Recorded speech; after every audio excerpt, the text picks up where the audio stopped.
I actually taught with a contract, Head Start here in Jonesboro, and West Elementary School, which is now Micro Society. I taught first grade. I don't know if it's that age group that you get attached to or what, but they do really become your children.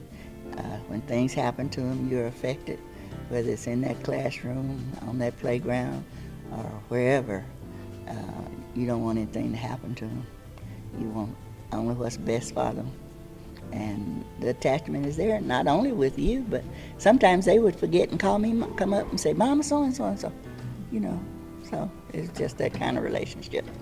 Oh, my kid, that was my baby in first grade. I was showing you a picture earlier of some of them, and it's great when they succeed, and it's heartbreaking when they don't. I told you about one of those too, so yeah, it breaks your heart. When I heard that, I thought, man. Oh, I started in Blytheville, so I knew the Stricklands. I didn't know them well because I was on the high school level and they worked at the elementary level.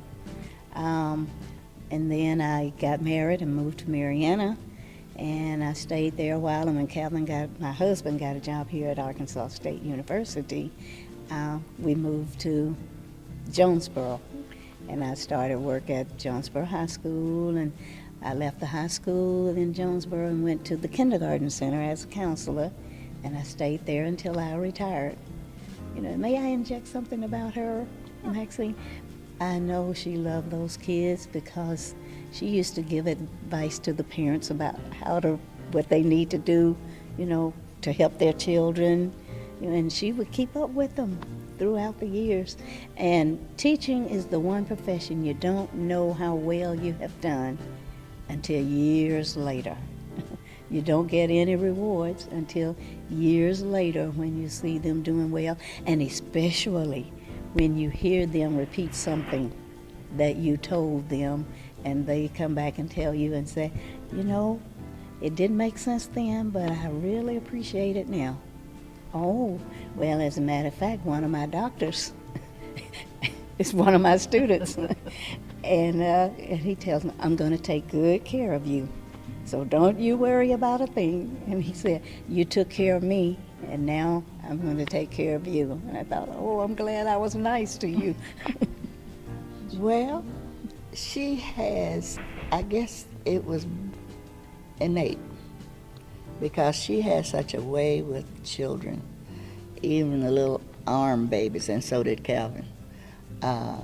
All the church babies, all her little, when she transferred to kindergarten, which was really her niche, it's the way that she treats them.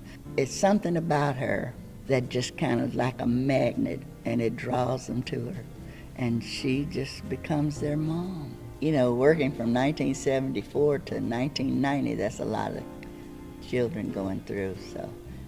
One of my students works here at ASU, and she's working on her doctorates now, so. But I call her nickname, believe it or not, I can remember her nickname. Most of the kids in my room, I gave nicknames, and hers was Pud. One of my grandsons is somewhere, his mother told me, I don't remember that either, but he's studying to be a doctor, medical doctor. We had 400 kids enrolled in the kindergarten center. So I had 400 children every year.